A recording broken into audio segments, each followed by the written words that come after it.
Hello and welcome back for another Torah Tuesday. Last week we started our exploration of the sign of locusts, and today we're looking at the next scene in that episode.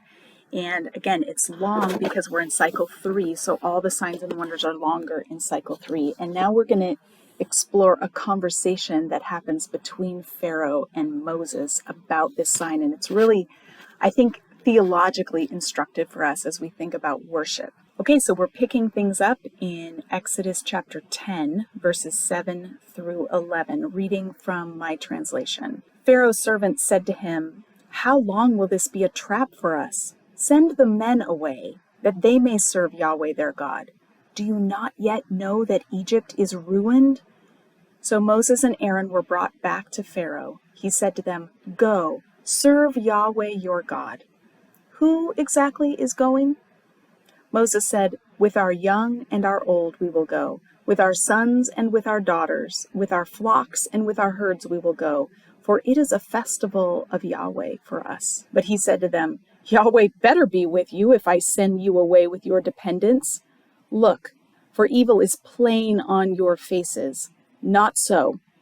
Go now, mighty men, and serve Yahweh, for that is what you are seeking." Then he drove them away from the face of Pharaoh. All right, so this is a fascinating scene because in it we see the beginning of Pharaoh beginning to make concessions and capitulating to Yahweh's demands, but not entirely. So Pharaoh's officials propose a partial concession. They say, send the men away. And they want to keep the women and children and the flocks and herds as collateral so that the men are sure to come back home again. Of course, by sending the men away, they're leaving these dependents unprotected, and you wonder what their true intentions are. But they are worried because they say Egypt is ruined. The verb used here for ruined means to perish, so probably they're thinking of starvation. They've already lost their barley and flax crops. If a plague of locusts really comes, it will decimate their food supply. So we see an example of this same verb used in Numbers 17:27. You can check that out. But they are clearly concerned about not having enough to eat. So Pharaoh calls them and he announces what we have long been waiting for. Go serve Yahweh your God. That is the moment we've been waiting for. And he says it in this way, sounding as though he's compliant with Yahweh's demands. This is what God's been asking for. These are the people who have served Pharaoh, but they need to serve me. I am their true master. So Pharaoh says it in a way that sounds compliant, but he follows up with, in Hebrew, it says, who and who will be going? Or who all is going? Who exactly is going? Notice we have the privilege of the omniscient narrator telling us that actually the officials had already suggested only the men go. Pharaoh makes it sound like he's letting everyone go, but then he checks on who will be going. And this raises a key theological question. What is the nature of Israelite worship? Is this only for men? Is the worship of Yahweh something that only has demands on men? And Moses' answer is very clear. No. Worship of Yahweh involves the entire family, young and old, male and female. He says our sons and our daughters, our flocks and our herds need to go. This is profound, of course, because it sets the trajectory for what worship will look like going forward. And we will find, as the story unfolds and as more instructions are given from Yahweh in the future, that all circumcised males and their families were welcome to participate in the festivals of worship to Yahweh. The reason circumcision is important is, of course, because that's the sign of the covenant. All those who have signed on to the covenant are invited to celebrate. However, Deuteronomy 23:17 indicates that women were not required to attend.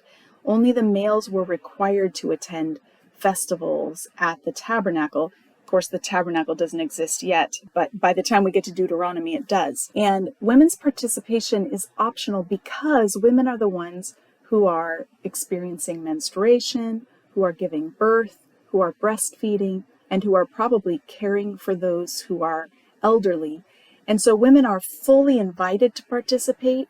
The Jewish religion, the worship of Yahweh includes them fully, but there's no obligation, so that in times when it's not logistically possible for them to join, there's no sense of shame for a woman not participating. This is the first time in the Hebrew Bible, here in Exodus 10, where we have the Hebrew word Hag, which is the word translated festival of Yahweh.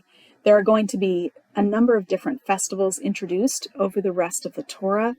So first is the Passover festival, which commemorates the Exodus. Then there's the Harvest Feast, which coincides with the barley harvest. Then there's the Feast of Booths, which remembers the giving of the law at Sinai. Then there's the Feast of Weeks, which coincides with the wheat harvest. And you can see, if you've been paying close attention to these signs and wonders, that each of Israel's feasts or festivals are tied into key historic demonstrations of Yahweh's power and his redemption. The Exodus, the plague of hail, the giving of the law at Sinai, and the plague of locusts that take out the wheat harvest. So each of these moments of redemption that Yahweh enacts contrasts with the judgment that he brings on Egypt. Verse 10 is really fascinating. Pharaoh's threat to Moses is so fascinating. Yahweh better be with you if I send you away with your dependents. Look, for evil is plain on your faces. There are several ways we could understand this. Clearly what we have here is a threat, but this evil is before your faces. It could be understood in three different ways. So first, it's possible that this is trying to say, you're headed for trouble. If you're trying to go out in the wilderness, good luck surviving there.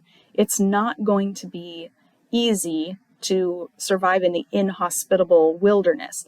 Now, the Hebrew word ra'ah, which is translated here as evil, is not necessarily morally culpable, but just anything bad or unpleasant that might happen. So you could translate it, trouble is plain on your faces, or you're headed for trouble. So the first option is we'd best render it, you're headed for trouble if you're bringing your men out in the wilderness to worship Yahweh. The second way of understanding it is that evil is plain on their faces. That is, they are planning mischief. Pharaoh suspects that the people are not actually going to return to Egypt, and so he's calling them out on that. Yahweh better be with you, because I can see you're up to no good, and I'm going to have to punish you if you don't come back. That could be the implicit threat. The third possibility is a whole lot of fun, and that is this could be a bilingual pun, because the Hebrew word ra'ah, which means evil or trouble, sounds an awful lot like the Egyptian word Ra for the sun god, the designation of the sun god.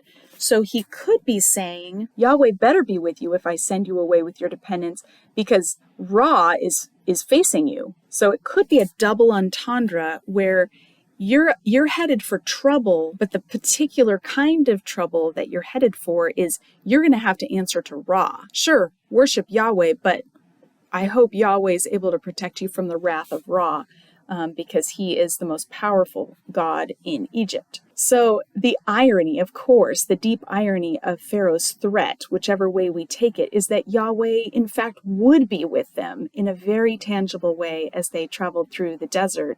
Pharaoh underestimated the cost of opposing Yahweh and resisting his rescue operation.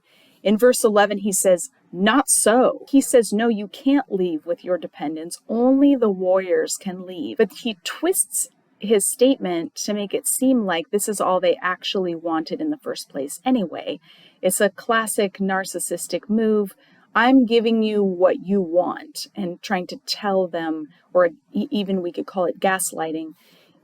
Pharaoh is trying to get Moses to agree to less than what he really wants. And Pharaoh is soon going to discover that he is not in charge, and he cannot meet God on his own terms. He has to respond completely without reservation. And because he's not doing that, this plague of locusts is still going to come on the land of Egypt. We will explore the coming of the locusts next week and the devastation that it wrought. But in the meantime, have a great week.